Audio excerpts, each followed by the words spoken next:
This week we move finally to the part of analysis that really interests us. So, motivation behind all this rigorous talk, as from the beginning, is that we really want to have a foundation, a solid foundation, to talk about mathematical concepts that, even though you may be used to handling, and you may have seen in the past, they're actually not quite what we expect, and and and even though you may get the right answers, and you've had to do things like that for previous courses in the calculus sequence, the reasoning has to be perfect in order for us to build upon that.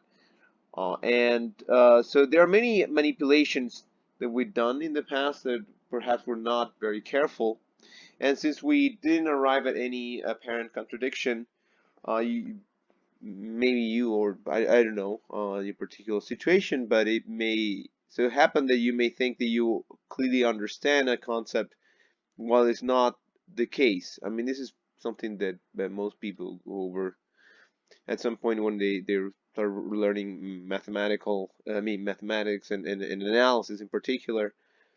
Um, the formal manipulations, even though they may give you a hint of what's going on, there are many things that are hidden behind the concepts and manipulations that, and in order for you to be able to manipulate these elements and these concepts and the series and sequences and the way you've done in the past, um, you be able to you must have a test I mean a way of testing whether what you're doing is right or not, because something may look right but it may not be. So how are you sure that what you're doing is right? Because we're always referring back to the axioms and to the definitions, and we have a rigorous way of proving things. And what we are going to try to do now is to have to give me to have a sense of what the problems are, and after that we're gonna start discussing sequences and series in a rigorous way. And so and to give this, I mean, to give you the intuition of what's happening, and also the tools for answering questions involving sequences and theories. And then we're going to revisit many of the things that you've seen in the past for calculus courses. Why do we focus on sequences? First, well, because series, to understand series, which is actually what we are really interested in, for the most part, is because series have to be understood as sequences. So there's something that people explain to you perhaps very loosely when you were in calculus, but way of writing a sum. Of course, I mean there's a pretty, pretty common source of error or mistakes in the way people reason when they think about a series. Because you know that addition is commutative, people may tend to think that adding things, when you add things, the order doesn't matter. But it does. It does if you're adding infinitely many things. So the commutativity is a fact, it's a property of, it's an algebraic property. So whenever you have a finite number, so whenever you deal with algebraic things, objects, you're always dealing with finally many things. For instance, a basis in linear algebra, this is something you may know already, is a set such that any vector can be written in a unique way as a finite number, I mean, a finite linear combination of these elements.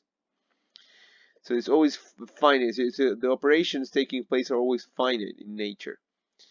The basis set may be infinite, but whenever you speak of something that is in the span of this infinite set of vectors, say, you always talk about finite linear combinations of finitely many of these elements. Um, so, but in analysis, we're actually looking at what happens when you have infinitely many things. In fact, we're never actually dealing with infinitely many things. The whole point is to try to make rigorous something that will resemble that, performing like infinitely many operations. And for that, we need the concept of limit. And for those limits to make sense, we need to make sure that our system is complete. And that's what takes us back to what we did before, which is the axiom of completeness. And this is why we cared about defining the real numbers and showing explicitly that they satisfy the axiom of the axiom of completeness. So it had the least upper bound property, which is in turn, I mean, completely equivalent to saying that the real numbers are complete. And so now that we have this solid foundation, we are gonna start talking then about sequences and series. So this is chapter 2. We're now gonna start moving a little bit faster because this is more familiar to most of you. Just have to be aware at all times that even though the things we're gonna be talking about may ring a bell, we're gonna view these things in a very rigorous way now. So it's going to be different from what you did in the past. So you have to be very careful. Okay, but now, so that's sequences and series. So this is chapter 2. I'm going to, digress a little bit. So there's a discussion here. So it has to do with rearrangements of infinite series. And what does it have to do? Well, I mean, this actually has a lot to do with what I just told you. The first example is actually this. So you have, you look at this series here. Consider the infinite series. The sum, I mean, we haven't made sense of this so far, so, but you already know what this notation, I mean, you probably have an intuition of what this notation means. Minus 1 to the n plus 1 divided by n. And so minus 1 to the n plus 1 divided by n, you add from n equals 1 to infinity, and that is formally, this is just formally equal to 1 minus 1/2 plus 1/3 minus 1/4 minus 1/4 plus 1 over 5 minus 1/6 and plus 1/7 minus 1/8, and you keep going.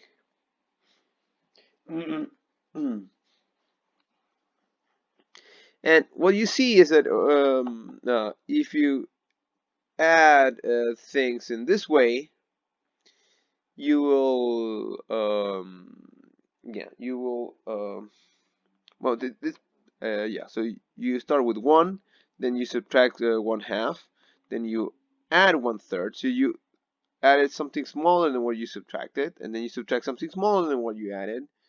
And so the intuition here is that your sum will be confined somehow between two values. So the values here, so what you have until now and what you do in the rest is going to be much smaller.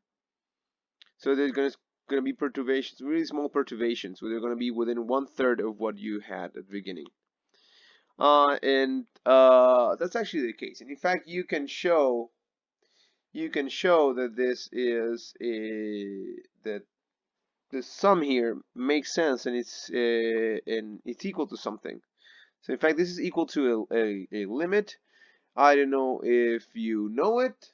I'm gonna encourage you to look it up. I mean, since you're probably watching at home.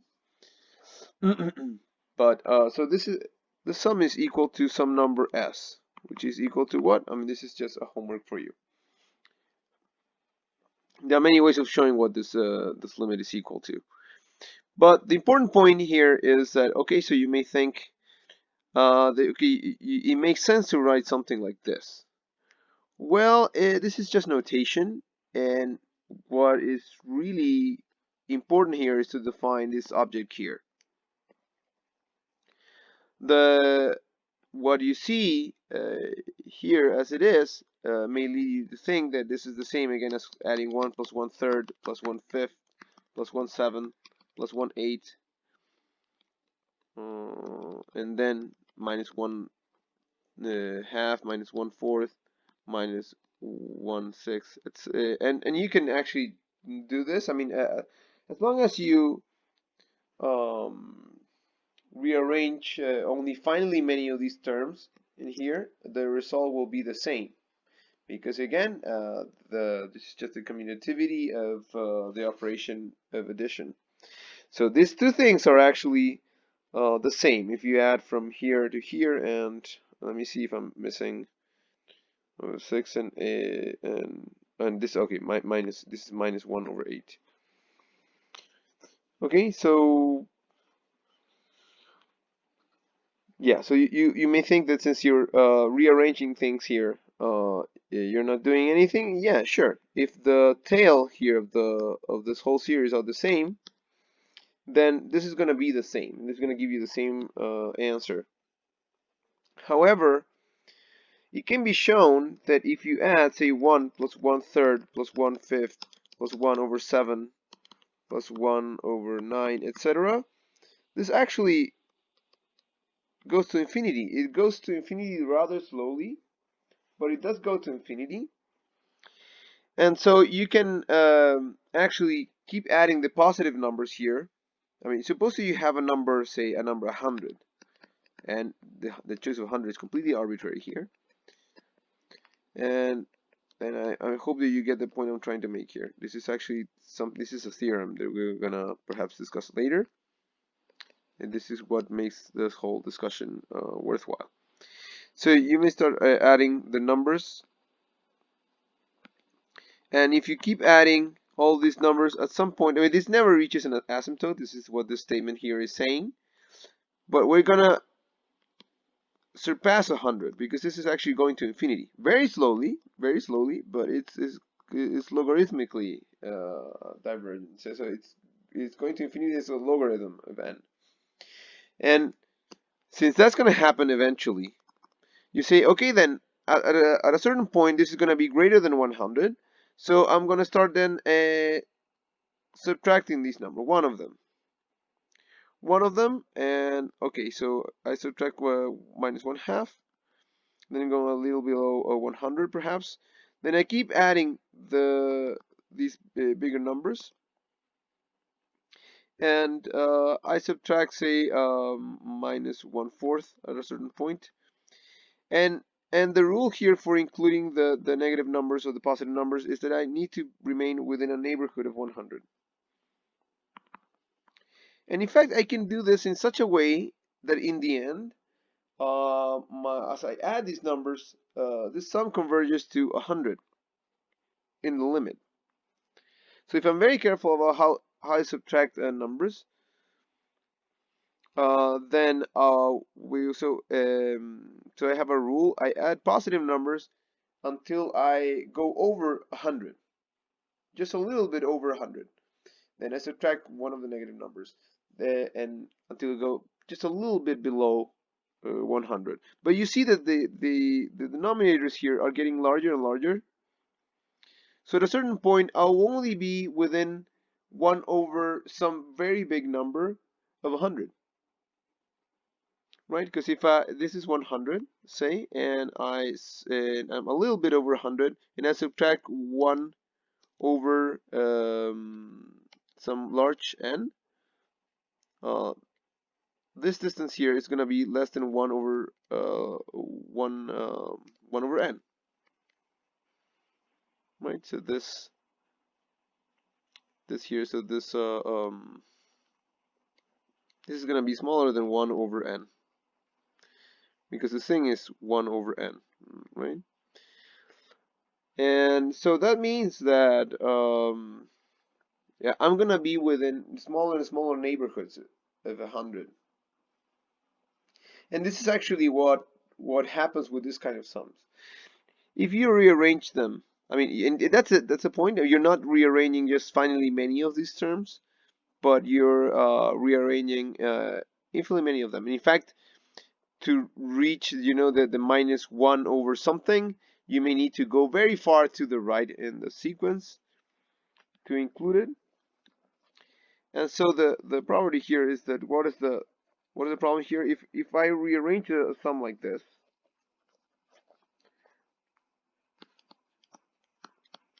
so by rearranging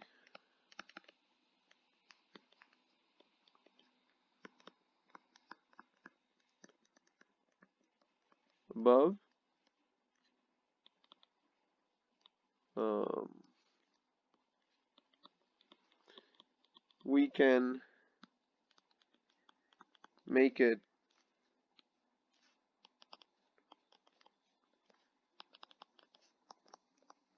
converge to any given number.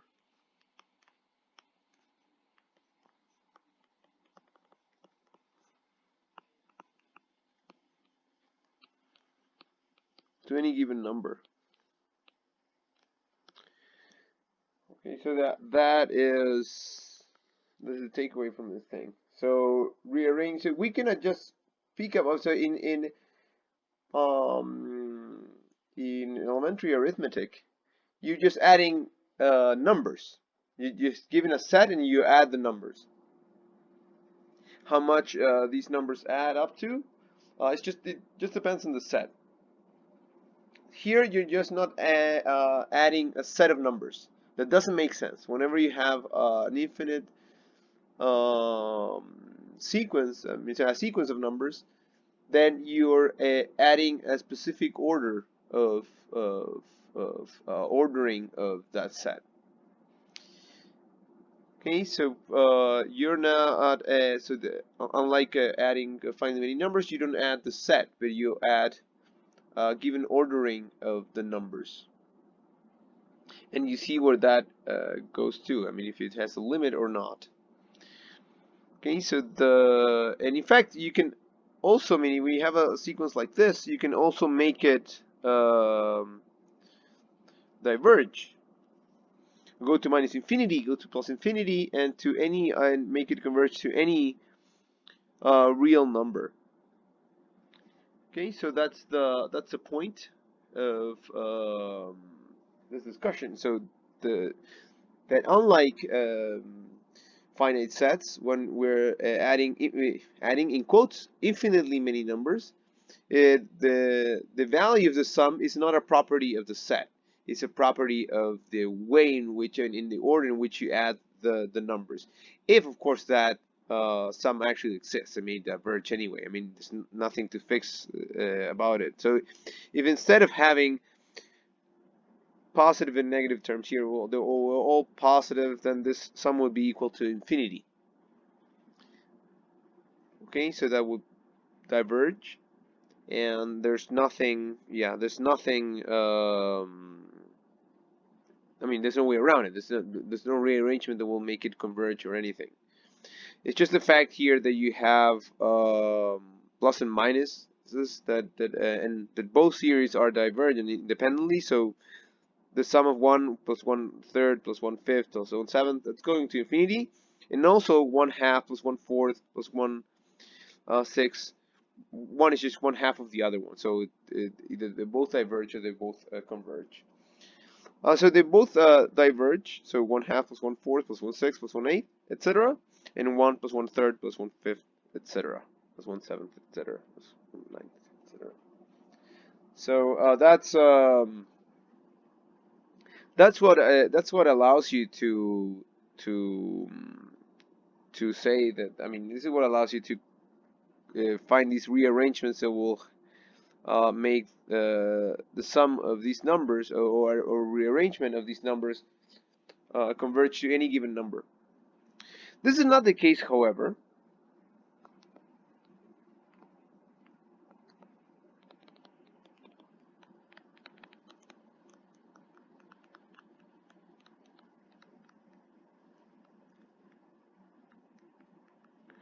However, in a very important situation, if a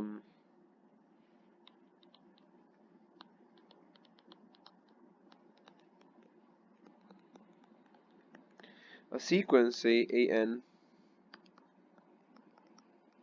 and in n, so let's write it explicitly. See sequence a1,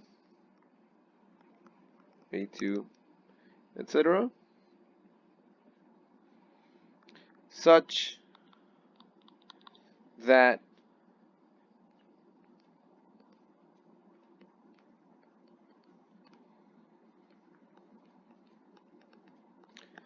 the sum of the absolute values of the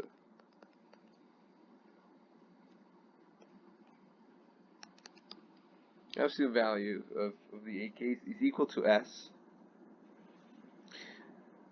then any rearrangement, then in fact, this is what we'll see. In fact,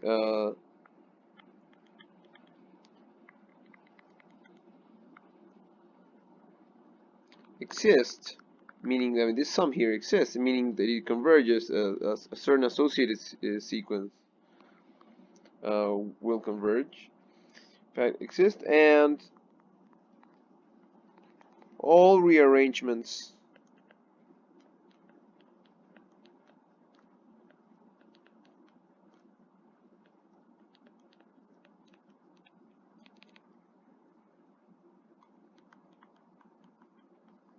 give the same value.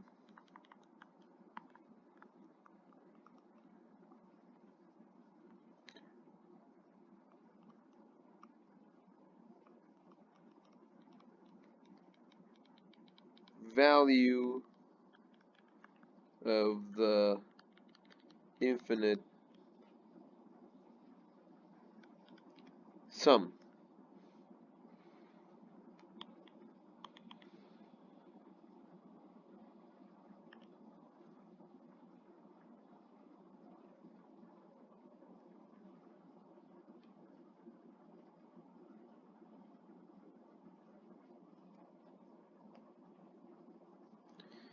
So the problem here, as I said in this first example, is even though this sum converges, it's made of things that change sign, and if you and you see why this in each one of the positive and the negative terms, if you add all the positive terms, you get something is divergent, and in the negative terms, if you add them together, you get minus infinity. So this is another case here. I mean, if you assume this, I mean, if you take, if you add the absolute values,